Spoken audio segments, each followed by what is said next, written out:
और संदेश यही है कि आज़ाद समाज पार्टी उत्तर प्रदेश में 27 का चुनाव बहुत मजबूती के साथ लड़ेगी। कई लोग आते हैं और चुनाव के टाइम टिकट नहीं मिलता तो पार्टी छोड़ के चले जाते हैं, तो ऐसे में क्या होगा? ऐसा नहीं होगा, ऐसा पूरी उम्मीद है इन पे और पूरा विश्वास है। पार्टी जिसको लड़ाएगी जाहिद हुसैन उसके साथ है और आज़ाद समाज पार्टी बहुत सोच समझ करके टिकट का बंटवारा करती है। जब तक ये मशीन नहीं बदलेंगे जीतना असंभव है।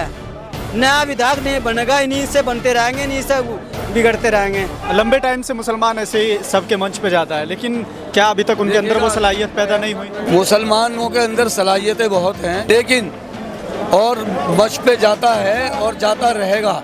मंच पर इसलिए नहीं जाता कि ताकि हम तस्वीरें खींचें, बल्कि मंच पे इसलिए जाता है मुसलमान जो हिंदुस्तान का आईन है उस हिंदुस्तान के आईन को खुर्द बुर्द ना होने दे।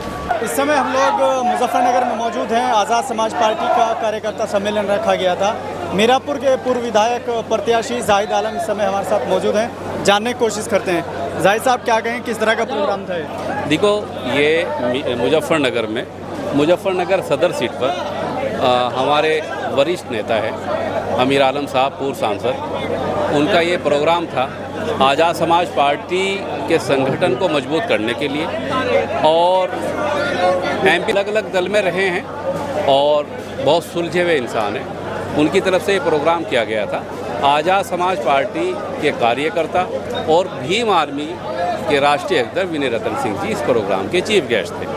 यहाँ अपनी बात रखी और आगे 27 के चुनाव को लेकर के वही समीकरणों के ऊपर अपनी चर्चाएं रखी और लोगों को समझाने की कोशिश की कि आने वाले वक्त में हम लोगों को कैसे एकजुट होकर के चुनाव में रहना चाहिए। मुख्य उद्देश्य क्या था यहाँ इसका प्रोग्राम करके, संदेश क्या देना चाहते थे? देखो, संदेश तो यही है भैया कि अभी 27 का चुनाव बिल्कुल करीब है और 27 के चुनाव की अक्सर अलग अलग सब दल अपनी अपनी तैयारी कर रहे हैं। आज़ाद समाज पार्टी भी अपनी तैयारी कर रही और संदेश यही है कि आज़ाद समाज पार्टी उत्तर प्रदेश में 27 का चुनाव बहुत मजबूती के साथ लड़ेगी। अपने संगठन को, अपने लोगों को ये समझाने का कार्य चल रहा है। तो क्या लग रहा है आपको कि दलित और मुस्लिम कॉम्बिनेशन साथ लेके चलेंगे या क्या? देखो, आज़ाद समाज पार्टी के साथ में 36 बिरादरी का कॉम्बिनेशन है। 36 बिरादरी आज़ाद समाज पार्टी के साथ में हर समाज, हर वर्ग को लेकर के हमारे आदरणीय राष्ट्रीय अध्यक्ष आज़ाद समाज पार्टी के राष्ट्रीय अध्यक्ष हर समाज, हर वर्ग को साथ लेकर के चलते हैं। बहुत मजबूती के साथ में ये चुनाव चल रहा है और कुदरत ने चाहा बहुत अच्छा हम लोगों का गठजोड़ रहेगा। मीरापुर से उपचुनाव आप लड़ चुके हैं, तो क्या 27 में क्या उम्मीद है आप? देखो, वो तो मेरी पार्टी का और मेरे राष्ट्रीय अध्यक्ष जी का ये लड़ाते हैं या किसको लड़ाते हैं। पार्टी जिसको लड़ाएगी जाहिद हुसैन उसके साथ है और आज़ाद समाज पार्टी बहुत सोच समझ करके टिकट का बंटवारा करती है। बहुत सोच समझ करके डिसीजन लिया जाता है कि इस आदमी को चुनाव लड़ाना। और मेरे राष्ट्रीय अध्यक्ष बहुत सुलझे हुए इंसान हैं, बहुत शालीनता वाले इंसान हैं और कहीं ना कहीं मुझे उम्मीद है कि आने वाले वक्त में पूरे उत्तर प्रदेश में आज़ाद समाज पार्टी का बहुत अच्छा परफॉर्मेंस रहेगा।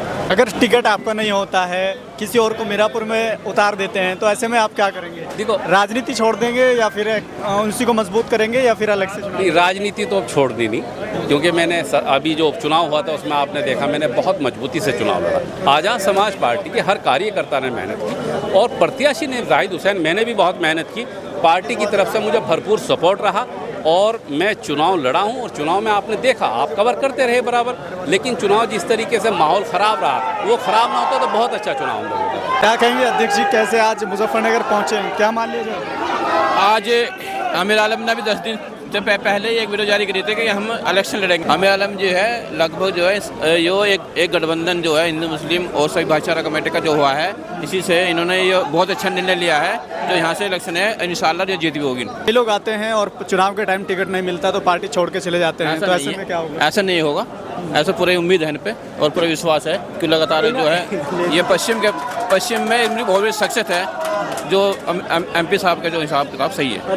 अच्छा, क्या बात है, बड़ा मुस्कुरा रहे हैं, क्या कहेंगे? मैं ये कह रहा टिकट लेने से पहले ना एक बात सोच लीजिएगा, जो मशीन का एवरेज है ना, वो पूरी ध्यान से वीडियो देखिए। मैं बता, मशीन का एवरेज है ना, ज़्यादा से ज़्यादा जो 5 वोट गिरवा सकती है, उसमें पर्ची बनती है, उसमें भेजने वाला भी होता है, लेकिन जो मशीन गड़बड़ कर रही है, कुछ ऐसा ना 94% जो वोटिंग हो रहा हम इसको जो है बहुत ही संदेह के घेरे में है यो, क्योंकि जो इलेक्ट्रॉनिक मशीन अगर जो हम डेटा फील्ड भी करते हैं ना किसी फार्म वगैरह तो मुश्किल से हम 100 फार्म जमा कर पाते हैं कंप्यूटर से, लेकिन ये 99 और जो 94% वोट कैसे हो जाएगी।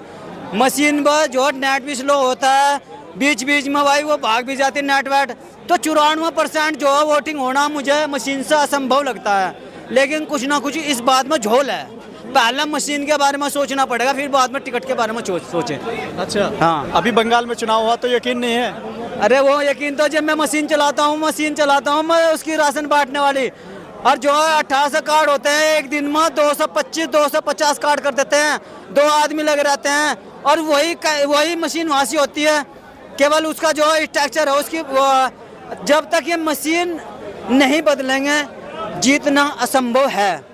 नया विधायक नहीं बनेगा, इन्हीं से बनते रहेंगे, इन्हीं से बिगड़ते रहेंगे, तो मशीन ही सबसे बड़ा मस्ट जो कारण है कि जीतने का।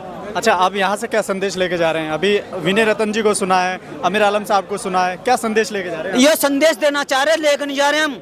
मशीन के लिए आवाज उठाओ, जितने भी नेता ना विपक्ष के, हम उन्हें संदेश देना चाह रहे कि मशीन के लिए आवाज उठाओ।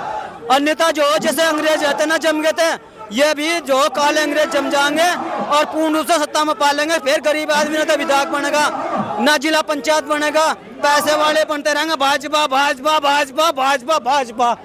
अच्छा, तमिलनाडु में सरकार बनी है वो बीजेपी की नहीं बनी है, केरला में नहीं बनी है, तो फिर वहाँ भी तो मशीन थी। अरे 4 टुकड़े मतलब 10 टुकड़ा ऐसा छोटे छोटे राज्य इन्हें दे देते हैं ताकि लोगों को पता न लगा, विद्रोह ना हो, लोगों को जो है ये जमे रहे, लड़ाई ना हो, देश में शांति बने रहे। छोटे छोटे जो टुकड़े तो इन्हें अदर वालों को देते हैं, और जो खुद बड़े बड़े टुकड़े लेकर जो पूरे सत्ता में काबिज है। अच्छा, तो ये 2 सीटें जो जीते हैं ऐसी दे दी इनको? अगर पूरी सीटें जीत जाते संदेह घेरे में नहीं आते का, आपने बताइए। अगर हम 100 रुपए का 100 रुपए, 100 का 100 रुपए हम अपनी जेब में घेर ले, 2 रुपए से दे दे यो भ्रष्टाचार कर देगा जाकर। उनका बात सही है, 98% तो लूट हो रही, तो भाई मशीन का करो इंतजाम।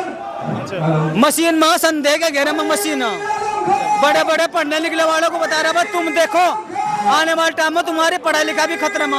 चलिए ठीक है। बड़े शौक से निजामत आप कर रहे थे, क्या लगा आपको यहाँ आके? देखिएगा, असल बात यह है कि हिंदुस्तान में आज बहुत ही लोग परेशान हैं, और इस परेशानी की वजह से आज इंसान ये कल्प ढूंढ रहा है कि हिंदुस्तान का जो अमन कल था वो अमन बाकी कैसे रह जाए।